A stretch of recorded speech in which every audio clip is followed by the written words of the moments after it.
Odaman Gazisa Sianisque, Indigenous, Wabagashis, Ndodam, Panatangashin and Dunjaba, Anishnaabe, Minwa, Wisakode Wini, Indal. My name is Angelique Belcourt, and I'm visiting this beautiful territory of Osoyoos, BC, from the beautiful Georgian Bay in Ontario.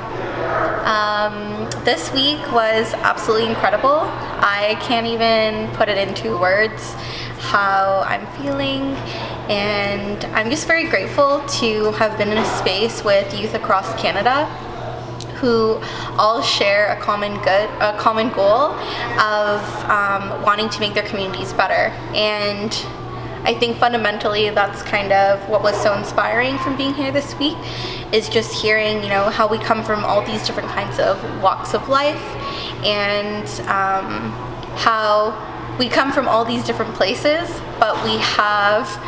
so many common goals and just view the world in different ways, but everything kind of just makes sense to one another about what connects us. And so I think a key lesson that I learned this week was really thinking about what are the structural factors that we often feel as youth, or just in general as people, that get in the way of us wanting to make a meaningful change in our communities, or even wanting to do things in a good way. And I thought about that a lot because I think it's easy to feel kind of bombarded by those structural weights, and how really it's just communication in forms like this, where people are putting their brains together, they're putting their hearts, their minds, their spirits together in order to come up with creative ways to be able to really make this world a place that we want to live in, that we see our future generations living in, that we see will take care of our elders, will take care of our babies, and will take care of us. And so I think I was able to kind of put pieces together to kind of feel less weighed down by kind of a lot of those bigger structural factors, and I came out of the space with a lot of hope. My heart is full, my spirit is full. Just every way that this gathering kind of took care of not only me, but the other Indigenous youth and people who attended, I really feel like there's something special that really happens in that space. And just so many similarities, just coming from different territories, and what it means to think about emergency preparedness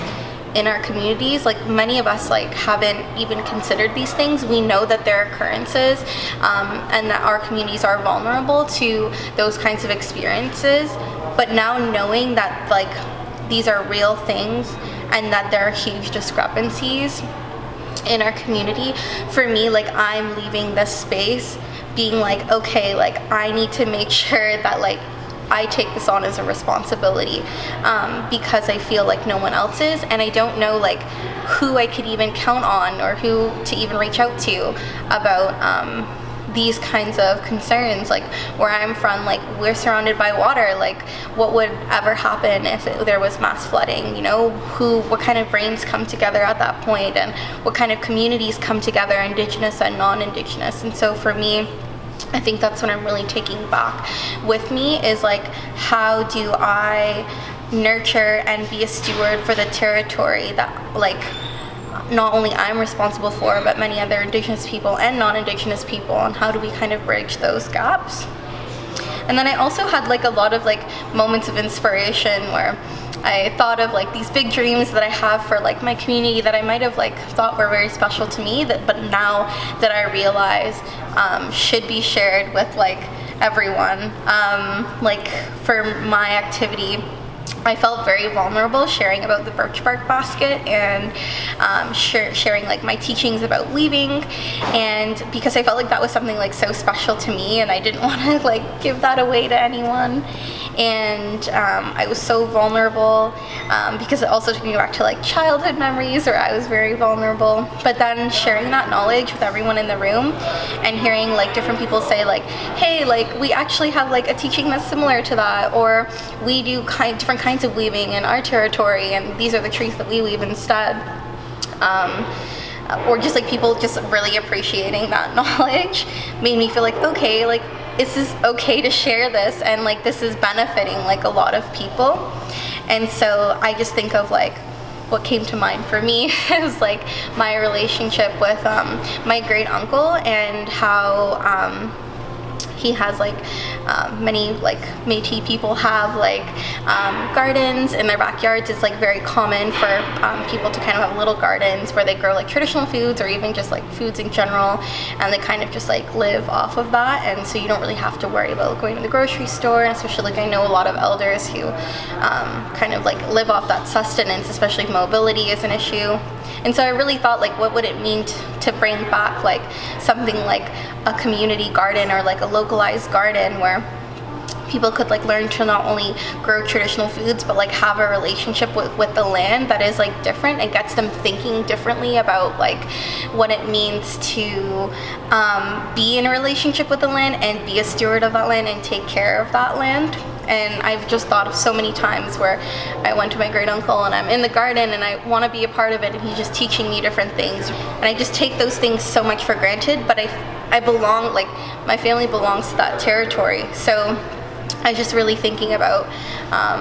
what that means to like for me to have that relationship, and how I can ensure that other people can have that special relationship in the territory that they live in.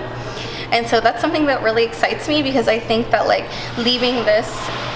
space and this gathering, like I actually feel like empowered to be able to do something like that in my community, because I don't think so much about the structural barriers, and I also see myself with a group of people who would be very supportive of me doing something like that. So yeah, I think like there is a moment that shifted today where we had an activity and we all wrote like these really beautiful comments about one another, and it kind of like got rid of like the otherness and the isolation that like I think many Indigenous people feel in like their communities or in like wanting to make meaningful change. And it kind of like brought us all together to like really say like, I see you, I recognize you, and you're important and you're invaluable, and we appreciate you. And so I think like that moment like was really powerful, at least for me, to just be able to just think about